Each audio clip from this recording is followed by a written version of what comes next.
सुहागन। बाहर फेरी वाला आया हुआ था कई तरह का सामान लेकर। बिंदिया, कांच की चूड़ियाँ, रबर बैंड, हेयर बैंड, कंघी, कांच और भी बहुत सारे सामान थे।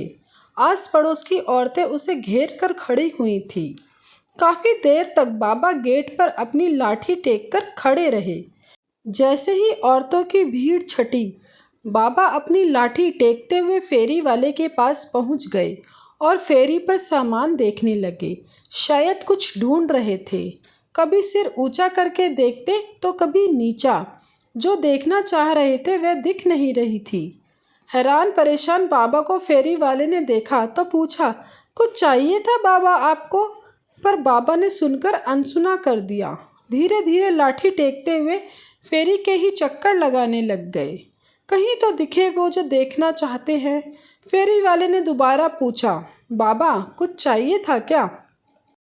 अब की बार बाबा ने फेरी वाले से कहा, क्या चाहिए था बताओ मुझे, मैं ढूंढ देता हूँ। मुझे है ना वो बिंदिया चाहिए थी। बिंदिया क्यों चाहिए बाबा? बाबा ने अम्मा की तरफ इशारा करते हुए बताया, अरे मेरी पत्नी के लिए चाहिए समझदार। बाबा का जवाब सुनकर फेरी वाला हंस दिया। किस तरह की बिंदिया चाहिए? बड़ी बड़ी गोल बिंदिया चाहिए, बिल्कुल लाल रंग की। फेरी वाले ने बिंदिया का पैकेट निकाल कर दिया।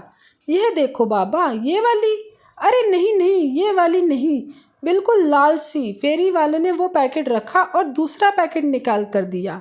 बाबा ये वाली? अरे तुझे समझ में नहीं आता क्या? बिल्कुल लाल लाल बिंदिया चाहिए। फेरी वाले ने सारे पैकेट निकाले और फेरी के एक तरफ फैला के रख दिए। आप खुद ही देख लो बाबा, कौन सी बिंदिया चाहिए। बाबा ने अपने कांपते हाथों से बिंदियों के पैकेट को इधर उधर किया और उसमें से एक पैकेट निकाला। हाँ हाँ, ये वाली। बाबा के हाथ में बिंदी का पैकेट देखकर फेरी वाला मुस्कुरा दिया। बाबा ने तो मैरून रंग की बिंदिया उठाई थी। कितने की है? 10 रुपए की है बाबा। अच्छा। कीमत सुनकर बाबा का दिल बैठ गया, पर फिर बोले, ठीक है अभी लेकर आता हूँ। बाबा लाठी टेकते हुए पलटकर जाने लगे कि घर में से बहू आती दिखी। उसे देखकर बाबा बोले, अरे बहू, ज़रा 10 रुपये तो देना, फेरी वाले को देने हैं। अब क्या खर्चा करा दिया आप लोगों ने? बहू ने लगभग चिल्लाते हुए कहा। अम्मा के लिए बिंदिया खरीदी थी, उसकी बिंदिया ख़त्म हो गई थी।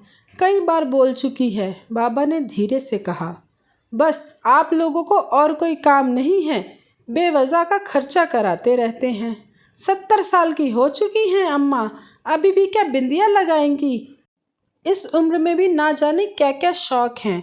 बेटा बात शौक की नहीं है, अम्मा भी सुहागन है, इसलिए उसका मन नहीं मानता।